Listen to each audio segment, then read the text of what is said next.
මේ වීඩියෝ එකේදී අපි කතා කරන්න බලාපොරොත්තු වෙන්නේ කම්පැනි කොන්ට්‍රැක්ට් සහ ප්‍රී ඉන්කෝපරේෂන් කොන්ට්‍රැක්ට් ගැන. කම්පැනි කොන්ට්‍රැක්ට් එකක් ගත්තම අපිට කම්පැනි කොන්ට්‍රැක්ට්ස් වර්ග දෙකක් හඳුනා ගන්න පුළුවන්. පළවෙනි එක තමයි අපි සාමාන්‍යයෙන් කතා කරන කම්පැනි එකේ ඔපරේෂන් එකට අපි කම්පැනි එකේ ඉන්කෝපරේෂන් එක කම්පැනි එකේ රියාපදිංචි කිරීම ගත්තොත් එහෙම කම්පැනි එකේ ඉන්කෝපරේෂන් එකට පෙර ඇති කරගන්න ගිවිසුම් සහ ඉන්කෝපරේෂන් එකෙන් පසු ඇති කරගන්න ගිවිසුම් විදිහට අපිට ගිවිසුම් වර්ග දෙකක් හඳුනා ගන්න පුළුවන්. Contracts entered prior to entering into a contract before incorporation. The contracts entered before incorporation, we call it as pre-incorporation contracts, and contracts which entered after its incorporation calls the company contracts. This is the general type of contracts we are normally referred to. සාමාන්‍යයෙන් අපි කතා කරන contracts වර්ග තමයි මේ ඉන්කෝපරේෂන් එකෙන් පස්සේ කතා කරන කම්පැනි කොන්ට්‍රැක්ට්ස් කියලා කියන්නේ. කම්පැනිස් වලට යටතේ අපි කතා කරන සුවිශේෂී කොන්ට්‍රැක්ට් වර්ගයක් තමයි මේ ප්‍රී ඉන්කෝපරේෂන් කොන්ට්‍රැක්ට්ස් කියලා කියන්නේ. එහෙමත් නැත්නම් ඉන්කෝපරේෂන් එකට පෙර ඇති කරගන්න කොන්ට්‍රැක්ට්ස් කියලා කියන්නේ. ඉතින් ඔන්න ඔය කියන කාරණාවන් දෙක තමයි අපි මූලික වශයෙන් මේ වීඩියෝ ටියුටෝරියල් එකේදී කතා කරන්න බලාපොරොත්තු වෙන්නේ. අපි මුලින්ම ප්‍රී ඉන්කෝපරේෂන් කතා කරන්න කලින් කම්පැනි කොන්ට්‍රැක්ට්ස් ගැන කතා කරනකොට Section 19 සඳහන් කරනවා company may enter into a contract by if entered by natural person on behalf of company made in writing. නම් company එක වෙනුවෙන් company එක කියන්නේ අපි කතා කරනවානේ අපි directors යටතේදී මේ company එකේ company එක ගැන මෙන්න මේ කියන nature එක ගැන විශේෂයෙන් කතා කරනවා. දැන් company එකක් ගත්තොත් ඒක ඇවිල්ලා එක්කෝ ගොඩනැගිල්ලක් එක්කෝ යම් කිසි ස්ථානයක් මොකක් හෝ සජීවී විදිහට කටයුතු කරන්න බැරි දෙයක් තමයි අපි කම්පැනියක් කියලා කියන්නේ. දැන් කම්පැනි එකකට ලීගල් පර්සනැලිටි එකක් තිබුණත් කම්පැනි එකකට තනියම කොන්ට්‍රැක්ට් එකකට එළඹෙන්න බෑ. කම්පැනි එකට ඒතකොට ඩිරෙක්ටර්ස්ලා හෝ යම්කිසි ඕතරයිස් පර්සන් කෙනෙක්ව ඔතොරයිස් කරන්න වෙනවා කම්පැනි එක වෙනුවෙන් ගිවිසුම් වලට ලැබෙන කම්පැනි එක වෙනුවෙන් ට්‍රාන්සැක්ෂන් වලට ලැබෙන මේ ආදී විදිහට on behalf of the company has to appoint someone else, someone natural person to act on behalf of the company. එතකොට company එක වෙනුවෙන් contract එකකට එළඹෙනවා නම් මේ ABC කියන company එක නමින් contract එකට එළඹෙනවා නම් තුන්වන පාර්ශ්වයක් මේ third party එකක් company එකත් එක්ක enter වෙනවා agreement එකට. company එක විසින් company එකේ director කෙනෙක් හෝ යම්කිසි පුද්ගලෙක් appoint කරනවා මේ පුද්ගල දෙදෙනා අතර ගිවිසුමක් ඇති කර ගැනීම සඳහා. Now, if a natural person act on behalf of the company and entered into a contract, such contract has to be made in writing, notorially attested, signed by two directors. එක directors ලා දෙන්න අත්සන් කරන්න ඕනේ. එහෙමත් නැත්නම් company එක විසින් appoint කරන attorney appointed by the company. එහෙමත් නැත්නම් company එකේ articles වලින් සඳහන් කරලා තියෙනවා යම් කිසි පුද්ගලයෙකුගෙන් අන්න ඒ විදිහට authorize කරලා තියෙන person කෙනෙක් තමයි කම්පැනි එක වෙනුවෙන් කොන්ට්‍රැක්ට් එකට එළඹෙද්දී අත්සන් කරන්නට ඕනේ. එතකොට ඒක පළවෙනි රික්වයර්මන්ට් එක තමයි ඒක රයිටින් තියෙන්න ඕනේ. notorially attested කරලා තියෙන්න ඕනේ. attestation එකක් තියෙනවා notarizerකින්. ඊට පස්සේ එක්ක ඩිරෙක්ටර්ස්ලා දෙන්නෙක් අත්සන් කරන්න ඕනේ. එහෙමත් නැත්නම් කම්පැනි එක විසින් අපොයින්ට් කරන ඇටර්නි කෙනෙක් මේක අත්සන් කරන්න ඕනේ. එහෙමත් නැත්නම් articles of association එකෙන් යම්කිසි පුද්ගලයෙක් authorize කරලා තියෙනවා නම් මෙන්න මේ අදාළ පුද්ගලයා කියලා ඒ authorize කරලා තියෙන පුද්ගලයාට තමයි පුළුවන් කම්පැනි එකේ ඉන්කෝපරේෂන් වලින් පස්සේ සාමාන්‍ය ගිවිසුමකට එළඹෙන්න. අන්න ඒ කියන කාරණාව සඳහන් කරලා තියෙනවා section 19 තුලදී. section 20 කියන්නේ දැන් අර අපි section 19 කියනවනේ attorney කෙනෙක්පත් කරන්න පුළුවන් කියලා. section 20 කියන්නේ මේ powers of attorney. මේ section 20 කතා කරනවා powers of attorney appointed by the company. Now company may appoint attorney generally or specifically. තොට අපිට ඇටර්නි වර්ග දෙකක් හඳුනා ගන්න පුළුවන් general power of attorney සහ special power of attorney කියලා. general attorney කියලා කියන්නේ යම්කිසි එක් නිශ්චිත කටයුත්තක් specific කටයුත්තක් සම්බන්ධයෙන් නෙමෙයි generally අපි කියමුකෝ 2020 ඉඳලා 2022 වෙනකම් මේ කාලයේ දක්වා කම්පැනි එක වෙනුවෙන් ගිවිසුම් එළඹීමේ බලය ඇටර්නි කෙනෙක්ට පවරනවා. යම්කිසි පුද්ගලයෙක්ට පවරනවා. අන්න ඒකට අපි කියනවා general attorney කියලා. special attorney කියලා කියන්නේ යම්කිසි specific occasion එකකට උදාහරණයක් විදිහට නුගේගොඩ ප්‍රදේශයේ මෙන්න මේ අහවල් ඉඩම මිලදී ගැනීම සඳහා ගිවිසුමකට එළඹීම සඳහා ඇටර්නි බලයක් ලබා දෙනවා. අන්න ඒකට අපි කියනවා ස්පෙෂල් ඇටර්නි එකක්. එතකොට ඒ නුගේගොඩේ අදාළ ඉඩම ලබා ගැනීම සම්බන්ධයෙන් විතරයි power of attorney එකක් පැවරීමක් කරන කම්පැනි එක විසින්. අර general power of attorney වගේ ගිවිසුම් කිහිපයකට එළඹීමේ බලය ලබා දෙන්නේ නැහැ. එක් ගිවිසුමකට එහෙමත් නැත්නම් එක් contract එකකට එළඹීම සඳහා power එකක් විතරයි special power of attorney එකකදී ලබා දෙන්නේ. Now contract entered by such attorney shall binding on the company. දැන් power of attorney එකක් දුන්නට පස්සේ ඒ attorney බලයේ තියෙන පුද්ගලයා ගිවිසුමකට එළඹුණොත් එහෙම ඔහු ගිවිසුමකට එළඹුණා විදිහට සලකන්නේ නැහැ. ඒ ගිවිසුම කම්පැනි එකත් එක්ක එළඹුණා විදිහට සලකලා it deemed the company has entered into the contract and the contract is binding upon the company not upon that attorney who has signed it. එතකොට attorney නෙමෙයි මේකට bind වෙන්නේ, company එක තමයි මේ අදාළ ගිවිසුම සම්බන්ධයෙන් bind වීමක් වෙන්නේ. ඊළඟට අපි කතා කරනවා section 21 මේකේ තාමත් වැදගත්. සමහර අවස්ථාවලදී ප්‍රශ්න පත්‍රවලදී මේ ගැන සාකච්ඡා කරලා තිනවා. අපි ඒක revision පාඩමේදී house paper discussion ඔස්සේත් මේ ගැන කතා කරනවා. section 21 කියන authority of directors, officers and agents.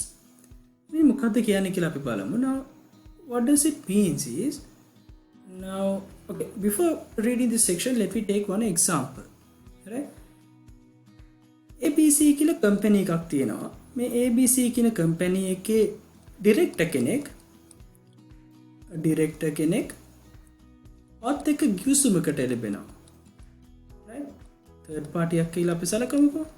third party එකකට ගිවිසුමකට එළඹෙනවා. දැන් ඔයා දන්නවා මේ director ඇවිල්ලා මේ පුද්ගලයා ඇවිල්ලා ABC private limited එකේ director කෙනෙක් කියලා. right? මොකද එයාලග director කෙනෙක් විදිහට appoint වෙච්ච letter එකක් තියෙනවා. ඒ යටතේ යා කියනවා මෙහෙමයි මම මේ ABC කියන private limited ආයතනයේ director කෙනෙක්. අපි කැමති ඔයාගේ ව්‍යාපාරයේ මෙන්න මෙච්චර ප්‍රමාණයක භාණ්ඩ මිලදී ගන්න. අපි ඒ සඳහා ගිවිසුමකට එළඹෙන්න කැමතියි කියලා. එතකොට ඔයත් මොකද කරන්නේ? right, මේ director කෙනෙක් එහා පැත්තෙන් කතා කරන්නේ. එහෙනම් මේ ගිවිසුමට එළඹෙන්න පුළුවන් කියලා ඔයාලා කොන්දේසිට්ස් එක්ක ගැලපෙනවා නම් ඔයා ගිවිසුමකට එළඹෙනවා. Now there is a valid contract between the parties. Now the question is, what if this particular director do not possess the authority, or if the director has not been duly appointed by the ABC Private Limited? If there is any technical errors, if such director is empowered to enter into a contract, but he is not empowered into this kind of contract that is beyond his power. In such instances, what happens to the contract has been entered between these two? Now this story has been explained in this section 21. Section 21 එකේ කියන්නේ directors ලගේ authority එක, officers ලගේ authority එක, agents ලගේ authority එක සම්බන්ධයෙන්. මෙතනදී කියනවා company cannot deny. company එකට deny කරන්න බෑ කියලා කියනවා the acts done by a person acquiring the rights from the company. දැන් මේ directorට මේ rights හම්බෙලා තියෙන company එකෙන් appoint කරපු director කෙනෙක්. හැබැයි මේ directorට මේ ගිවිසුමට එළඹෙන්න බලය තිබුණද නැද්ද කියන එක සම්බන්ධයෙන් දැනගැනීමේ හැකියාව third party එකට නැහැ. යම් කිසි පුද්ගලයෙක් acquire කරගන්න ඕන rights from the company එකට deny කරන්න බෑ කියලා කියනවා ඒ පුද්ගලයා කරපු කාර්යය. දැන් director කෙනෙක් එක්ක මේ ගිවිසුමට එළඹුණාට පස්සේ company එකට deny කරන්න බෑ මේ ඩිරෙක්ටර්ට පවර් එක තිබුණේ නැහැ මේ දේ කරන්නට කියලා. ඒක තමයි මේ section 21 කියන. ඒතකොට grounds වගේක් දක්වලා තිනවා මේ grounds යටතේදී deny කරන්න බෑ කියලා. පළවෙනි ground එක තමයි on the ground that articles of the company not complied. දැන් articles of association එකේ සඳහන් කරලා තියෙනවා නම් මේ විදිහට ලී බඩු මිලදී ගැනීමක් අපි කියමුකෝ මේ third party එකත් එක්ක මිලදී ගත්තේ මොකක් හරි ලී බඩු ප්‍රමාණයක් කියලා. මේ ආයතනයට ලී බඩු මිලදී ගන්නකොට ඩිරෙක්ටර්ට නෙමෙයි පවර් එක තියෙන්නේ. එහෙම නැත්නම් ඩිරෙක්ටර්ට පවර් එක තියෙනවා. නමුත් මෙන්න මේ process එක follow කරන්න ඕනේ. ඔන්න ඔය ආදී විදිහට articles වලදී දක්වලා තියෙන විදිහට comply නොවුනයි කියලා ඒ ground එක මත පදනම් වෙලා ඩිරෙක්ටර් කෙනෙක් කරන ක්‍රියාවක් deny කිරීමේ හැකියාවක් නැහැ ඩිරෙක්ටර්ට ඒ right එක acquire වෙලා තියෙන company එක තුලින්. ඊළඟට කියනවා person is not the director or secretary of the company. මේ ඩිරෙක්ටර් කෙනෙක් විදිහට ඉන්නවා. නමුත් ඊට දින කිහිපයකට කලින් මේ ඩිරෙක්ටර්ව රිමූව් කරලා තියෙනවා. එහෙමත් නැත්නම් රිමූව් කරන්න හදනවා. එහෙමත් නැත්නම් ඩියුලි තාම අපොයින්ට් කරලා නැහැ.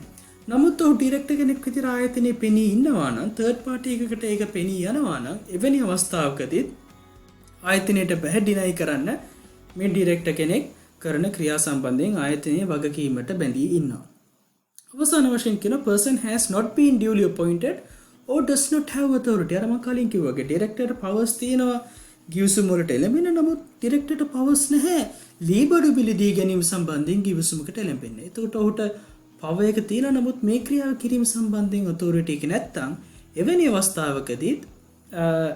අවස්ථාවකදී වුණත් කෝට් එකට කම්පැනි එකට ඩිනයි කරන්න බෑ. මොකද ඒ ඩිරෙක්ටර් විසින් ඒ රයිට් එක ඔහු ඩිරෙක්ටර් කෙනෙක් විදිහට පත් වෙලා ඒ අදාළ කටයුතු කිරීමේ රයිට්ස් ඇක්වයර් කරගෙන තියෙන කම්පැනි එකෙන් නිසා. ඒතොර මෙන්න මෙවැනි ඕනෑම අවස්ථාවකදී තර්ඩ් පාර්ටි එකත් එක්ක එළඹෙන කිවිසුමක් සම්බන්ධයෙන් කම්පැනි එක ලයබල් වෙනවා. මොකද සෙක්ෂන් 21 සඳහන් කරලා තියෙන දෙයට ඩිරෙක්ටර්ස්ලාගේ ඔෆිසර්ස්ලාගේ ඒජන්ට්ස්ලාගේ ඔතොරිටි එක දක්වලා තියෙන ක්‍රමවේදයත් එක්ක. ඔන්න ඔය කියන කාරණා තමයි සෙක්ෂන් 21 යටතේ අපිට ඉගෙන ගන්න තියෙන්නේ. ඊළඟට එනවා ඉතාමත් වැදගත් concept එකක් constructive notice section 22 යටතේ. Now what does it mean by constructive notice?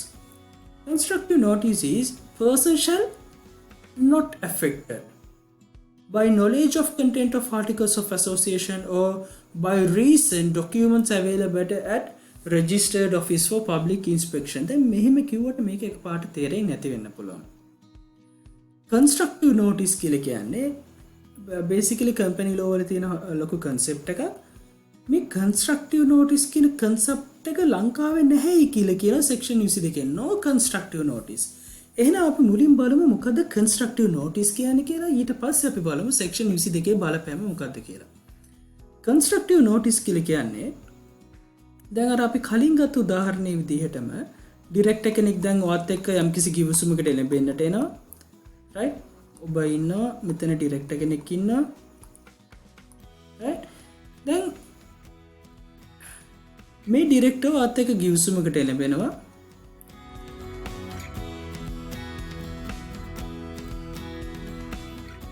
මිලියන 20ක ඉඩමක් මිලදී ගැනීම සම්බන්ධයෙන්. right? Now articles of association of this particular company says a director cannot enter into a contract which is valued more than 10 million. Articles of association එකේ කියන director has no authority to enter into a contract which is excess of 10 million කියලා articles of association එකේ දක්වලා තියෙනවා. දැන් මේ articles of association කියන public document එක ඕන කෙනෙක්ට ඒක refer කරන්න පුළුවන්.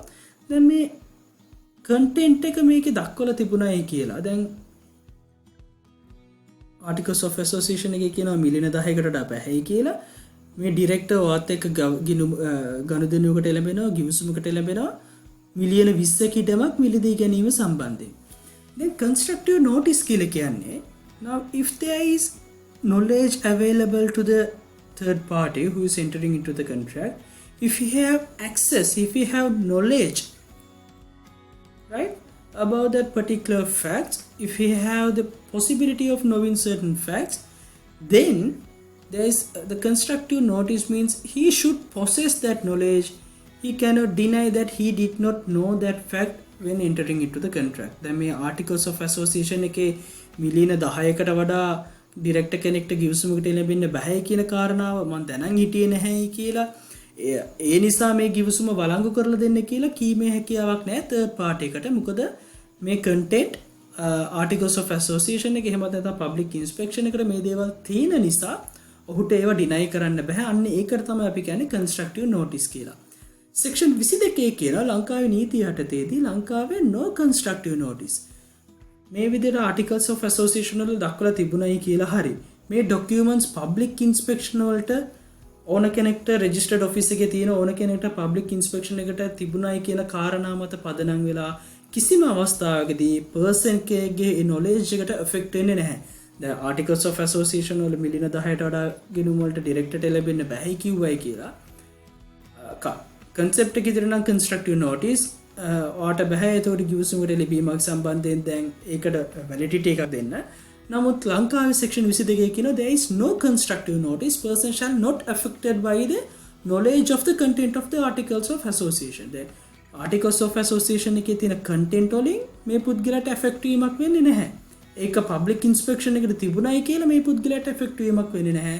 එහෙනම් මේ මිලියන 20ක් ඉඩමක් මිලදී ගැනීම සම්බන්ධයෙන් third party එක සහ ඩිරෙක්ටර් අතර ලැබිච්ච ගිවිසුමට කිසිම බාධාවක් ලැබෙන්නේ නැහැ. ඒකේ වැලිඩ් ගිවිසුමක් බාට පත් වෙනවා. අනෙක් කරුණු වලින් ඒ ගිවිසුම වැලිඩ් වෙනවා නම් කන්ස්ට්‍රක්ටිව් නොටිස් නැහැ කියන කාරණාව තමයි සෙක්ෂන් 22 Companies Act 2007 වලින් දක්වලා තියෙන්නේ.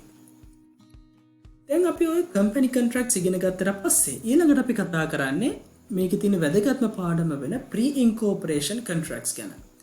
මේ ප්‍රී ඉන්කෝපරේෂන් කොන්ට්‍රැක්ට්ස් කියලා කියන්නේ දැන් ව්‍යාපාරයක් ලියාපදිංචි කරනවා නම් අපි කියමුකෝ 2020 ජනවාරි මාසයේදී ලියාපදිංචි කරනවා. නමුත් 2019 දෙසැම්බර් කාලයේදී ආයතනය පටන් ගන්න හදන පුද්ගලෙක්ට ඕන වෙනවා ආයතනයේ නමින් ඉඩමක් මිලදී ගන්න. එතකොට දැන් 2019 දෙසැම්බර් කාලයේදී ආයතනය තාම ලියාපදිංචිලා නැහැ. ආයතනය රෙජිස්ටර් කරලා නැත්නම් ඒක ඉන්කෝපරේටඩ් බොඩි එකක් නෙමෙයි, කෝපරේට් බොඩි එකක් නෙමෙයි. එහෙනම් එවැනි අවස්ථාවකදී මේ ඉඩම මිලදී ගන්නකොට ආයතනයේ හිමිකාරයාට පුළුවන් ද එයාගේ නමින් නැතුව එයාලා ප්‍රොපෝස් කරන ආයතනයේ නමින් මේ ඉඩම මිලදී ගන්න. ඔන්න ඔය කියන ප්‍රශ්නෙට උත්තරේ තමයි අපි ප්‍රී ඉන්කෝපරේෂන් කොන්ට්‍රැක්ට් යටතේ හඳුනගන්නේ.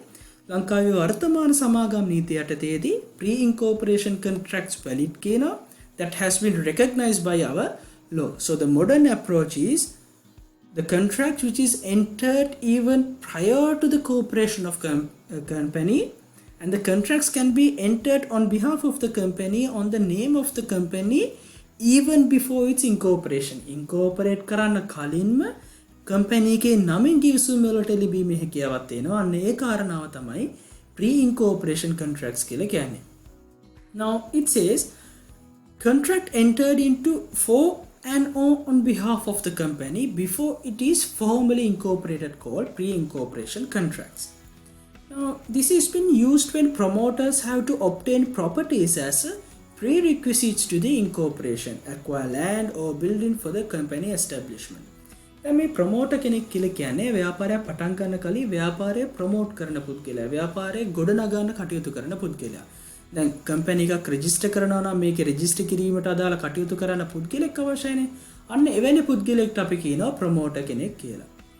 දැන් ව්‍යාපාරයක් රෙජිස්ටර් කරනකොට මේක දැන් රෙජිස්ටර් කරාට පස්සේ ඒ රෙජිස්ටර් කරාන් පස්සේ ව්‍යාපාරය පටන් ගන්න එතන ඉඩමක් තියෙනවනේ, එතන යම්කිසි ගොඩනැගිල්ලක් තියෙනවනේ, ඔය ආදී රික්වයර්මන්ට්ස් වගේක් තියෙනවා. එතකොට රෙජිස්ට්‍රේෂන් එක කරන්න යන අවස්ථාවේදීම මේ ප්‍රීරික්විසිට්ස් මූලික කරුණු ටික ගොඩනගා ගන්න වෙනවා. සමහර කිවිසුම් වලට එළඹෙන්නට වෙනවා. අන්න එවැනි දේ කිරීම සඳහා ප්‍රොමෝටර් කෙනෙක්ට ලයබිලිටි එකක් තියෙනවා, ඔබ්ලිගේෂන් එකක් තියෙනවා. ඔහු ඒ කටයුතු කරනවා. ඔහුට ඒ කටයුතු ඔහුගේ නමින් නැතුව ඉදිරියේදී ලියාපදිංචි කරන ආයතනයේ නමින් කිරීමේ හැකියාවක් මේ ප්‍රී ඉන්කෝපරේෂන් කොන්ට්‍රැක්ට්ස් වලින් ඔහුට ලබා දීලා තියෙනවා. හැබැයි 2007 Companies Act එක එන්නට කලින් pre-incorporation contracts are not recognized. Now before 2007 pre-incorporation contracts are not recognized and there is no legal effect. ඒකේ නීතිමය බලපෑමක් නැහැ සහ ඒක ලංකාවේ නීතිය යටතේ පිළිගැනීමක් කරෙත් නැහැ. මේ old approach එක සම්බන්ධයෙන් තමයි Kellner versus Baxter කියන ඉතාම ජනප්‍රිය landmark judgment එක තියෙන්නේ. Now the case is about, the facts of the case is a promoter of a hotel company enter into a contract to purchase wine. Now before its incorporation, a promoter of a hotel company enter into a contract to purchase wine purchase කිරීමක් කරනවා. Now what happens was company was ratified when the contract was ratified when company formally came into existence. company එක register කරාට පස්සේ මොකද කරන්නේ? company එක මේ contract එක ratify කරනවා. But before the payment, company went into liquidation. Then company එක මේ contract එක ratify කරනවා. හැබැයි payment එක කරන්න කලින් company එක මොකද වෙන්නේ? liquidate වෙනවා. Then මේ ණයට දීපු පුද්ගලයෝ ටික මොකද කරන්නේ? wine සපයපු suppliers ලා මොකද කරන්නේ? එයාලා ගිවිසුමට ලැබුණේ promoter එක්කනේ. ඒ නිසා එයාලා මොකද කරන්නේ? promoterව sue කරනවා. Right? Promoters were sued. And promoters argued on return, they said that ratification liability. Now, the company has ratified the contract. So, once they have ratified, the liability shifts to the company. Now he has the liability. He entered into the contract with the with that particular company to purchase wine on behalf of the company. And later on, when the company has ratified the contract, the liability is now shift to the company and not to himself. But then again, the judgment was held that at the time of the contract, company was not existed. Now let's assume that the contract was entered in 2018 October and company was registered in 2019 January, and they ratified the fact in 2019 February. Now court argued that at the time of 2018 October, in that particular time, when the promoter was entered into a contract to purchase wine, at that time there was no particular person called this company. There is no particular company called ABC company. So therefore, since they were not existed at the time of entering into the contract, they cannot made liable. The promoter is personally liable. Therefore, that is the argument which was bring up in the Kellner versus Baxter. That is the old approach. But now the situation is different in here. In now 2007 Act, the Kellner versus Baxter approach was refused, and they are coming up with a modern approach to recognize these pre-incorporation contracts. Now, Companies Act number 7 of 2007 recognized pre-incorporation contract, and section 23 says pre-incorporation means, then they defines what is meant by pre-incorporation. They said contract entered by company before its incorporation, or contracts entered into by person on behalf of the company before its incorporation. සමාගම විසින් සමාගම ලියාපදිංචි කිරීමට පෙර ලැබෙන ගිවිසුම් හෝ සමාගම ලියාපදිංචි කිරීමට පෙර සමාගම වෙනුවෙන් on behalf of the company කවුරු හරි පුද්ගලයෙක් ගිවිසුමකට ලැබෙනවා නම් අන්න එවැනි ගිවිසුම් වලටත් අපි කියනවා pre-incorporation contracts කියලා. ඒක තමයි section 23 එකකින් define කරලා තියෙන්නේ මොකද්ද pre-incorporation contracts කියලා. 23 දෙකකින් කියනවා pre-incorporation contract may ratified within the time given in the contract, or if no time specified within a reasonable time.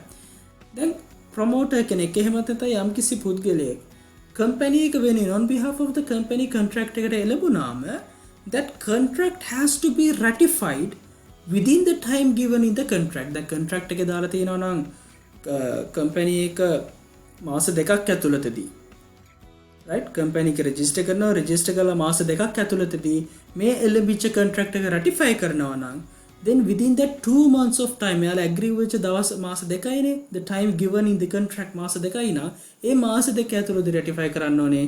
If there is no time specified, then contract එකේ සඳහන් කරලා නැහැ කොච්චර කාලයකින්ද මේක ratification එක කරන්න ඕනේ කියලා. එවැනි අවස්ථාවකදී අපි ඒක බලන්න reasonable time කියන එක. එතකොට මේ reasonable කියන්නේ මොකක්ද කියන එක, it depends on the circumstances of the case. That is the first part you need to remember for the pre-incorporation contract, and that is under section 23 subsection 2. Now section 23 subsection 3 says a ratified pre-incorporation contract valid and enforceable as a contract company was party at the time when it was entered. Then යම් කිසි contract එකක් pre-incorporation contract එකක් ratified කරා නම් ඒ contract එක valid and enforceable කියලා කියනවා. මේක valid සහ මේක කඩ කරොත් එහෙම enforce කිරීමේ හැකියාවක් තියෙනවා. enforceable හැකියාවක් තියෙනවා කියලා කියනවා. සාමාන්‍ය contract එකකට එළඹුණා හා සමානව. දැන් මේ ගිවිසුමට එළඹෙනකොට company එක හදන්නේ 2020 ජනවාරි වලදී, මේ ගිවිසුමට එළඹෙන්නේ 2019 ඔක්තෝබර් වලදී. දැන් ඔක්තෝබර් වලදී මේ ගිවිසුමට එළඹනකොට කම්පැනි එකක් එක්සිස්ට් වෙලා තිබුණේ නැහැ. නමුත් මේක valid and enforceable කියලා කියනවා. As a contract, company was a party at the time it was entered into. මේකට enter වෙන අවස්ථාවේදී කම්පැනි එක පාටි එකක් වෙලා හිටියා කියලා සලකන විදිහට සලකලා කම්පැනි එක දැන් මේ ratify කරාට පස්සේ මේ pre-incorporation contract එක valid සහ enforceable කියලා කියනවා. එයාලා ඒ අවස්ථාවේදී හිටියා හා සමානව. ඔන්න ඔය කියන කාරණාව තමයි section 23 යටතේදී අපිට ඉගෙන ගන්න තියෙන්නේ.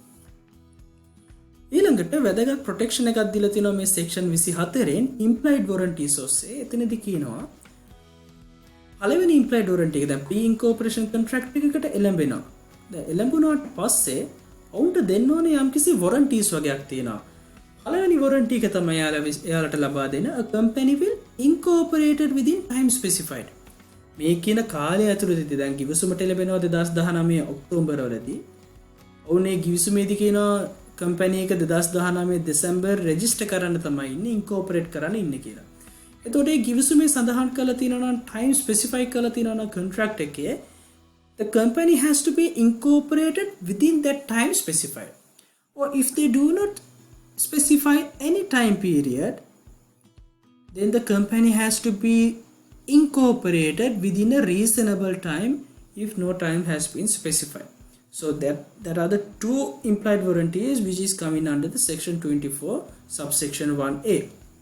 Now subsection b says the first one is about company will incorporate. So therefore the implied warranty is about incorporation. The second implied warranty is about the ratification. They said company will ratify the contract, then also again the within time specified or within a reasonable time. එතකොට පළවෙනි කාරණාව pre incorporation contract එකක් සම්බන්ධයෙන් ලබා දෙන පළවෙනි implied warranty එක තමයි ගිවිසුමේ සඳහන් කළ තියෙන කාල පරිච්ඡේදයේදී හෝ within a reasonable time.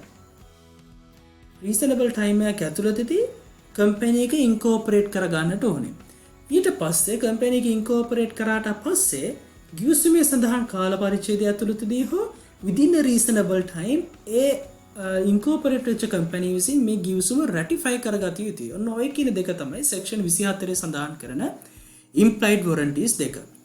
section 24 subsection 2 කියනවා damages can claim for breach of implied warranty as similar to a breach of contract of the company. දැන් මෙන්න මේ implied warranties breach කරොත් මොකද වෙන්නේ කියන ප්‍රශ්නය තමයි section 24 subsection 2 යටතේ කියන්නේ. එතනදී කියනවා breach of implied warranty similar to a breach of contract of company. company එක විසින් ලැබෙන contract එකකට contract එක breach කිරීම නිසා breach of contract යටතට වැටෙන සමාන විදිහේ damages claim කරන්න පුළුවන් කියලා කියනවා මෙන්න මේ implied warranties breach කරොත් එහෙම. එතකොට මේකෙදි වැඩි වටිනාකමක් දීලා තියෙනවා, වැඩි බලපෑමක් කරලා තියෙනවා implied warranties. ඊට පස්සේ මේ තුන්වෙනි part එකෙන් කියනවා when company incorporated and ratified. right? company එක incorporate කරලා pre-incorporation contract එක ratify කරාම liability of person entered to the contract discharged. Now promoter කෙනෙක් නම් company එක වෙනුවෙන් on behalf of the company යම්කිසි ගිවිසුමකට එළඹුණේ third party එකක් එක්ක right මේ company එක incorporate කරලා මේ company එක ratify කරාට පස්සේ මෙන්න මේ ගිවිසුම එළඹුණේ මාත් එක්කයි ඔයත් එක්කයි කියලා එවැනි අවස්ථාවකදී person who entered into the contract, the liability of such person entered into the contract is discharged. Now he is no longer liable to the terms of the condition. Now the contract is between the company and that third party, not within the person who has signed on behalf of the company. And then finally it talks about the failure to ratify. Under section 25 it says, now we have talked about two instances where two instances of ratification, implied ratifications, implied warranties given under the ratification, right? It's for about incorporation and also it about the ratification. And now section 25 says, what about a person fails to ratify? අර විදිහට incorporate කරගන්න හරි අර කියපු විදිහට ratify කරන්න හරි බැරි වුණොත් එහෙම එවැනි අවස්ථාවකදී මොකක්ද වෙන්නේ කියන එක තමයි section 25 කියන්නේ. එතනදී කියනවා if a company fails to ratify the contract after its incorporation, application made to the court එකට application එක දාන්න පුළුවන් කියලා කියනවා. මෙන්න මෙහෙම ratify කරේ නෑ මෙයා කියපු විදිහට කියලා. එවැනි අවස්ථාවකදී court may direct the company to return the property. දැන් අපි අර wine කියන කාරණාවේදී ගත්තොත් එහෙම දැන් වුන් wine මිලදී අරගෙන තියෙනවා ratify කරේ නැහැ. එහෙනම් උන්ට පුළුවන් ඉල්ලන්න හරි එහෙනම් wine ටික return කරන්න. right? එහෙම නැත්නම් දීපල මිලදී ගත්තා නම් දීපල return කරන්න. මොකද ඔයා ratify කරේ නැහැ. So court has the power to make such direction, make such orders, ordering that particular person to return the property since that person has not been ratified the contract. The second type of order can made by the court is validate the contract wholly or partly. Now what he can do is Now, since that person has not ratified the contract become invalid. So what court can make an order validating that whole contract or validating part of such contract, right? So that is another option courts has in the cases of particular person has failed to ratify the contract. Now the third type of orders which the court can be granted is any other relief as they think fit. So they have given the discretionary power on it. So this is the things that you need to learn under the pre-incorporation contract and also the types of contracts as well. Okay, yeah, so if you have any more questions, if you have any doubts to clear out, you can clear your doubts and clear your mind at any time you want through our student care services. So you can drop a message, drop a Viber or WhatsApp message through one of these telephone numbers, and you can clear out your questions and get answers for your doubts.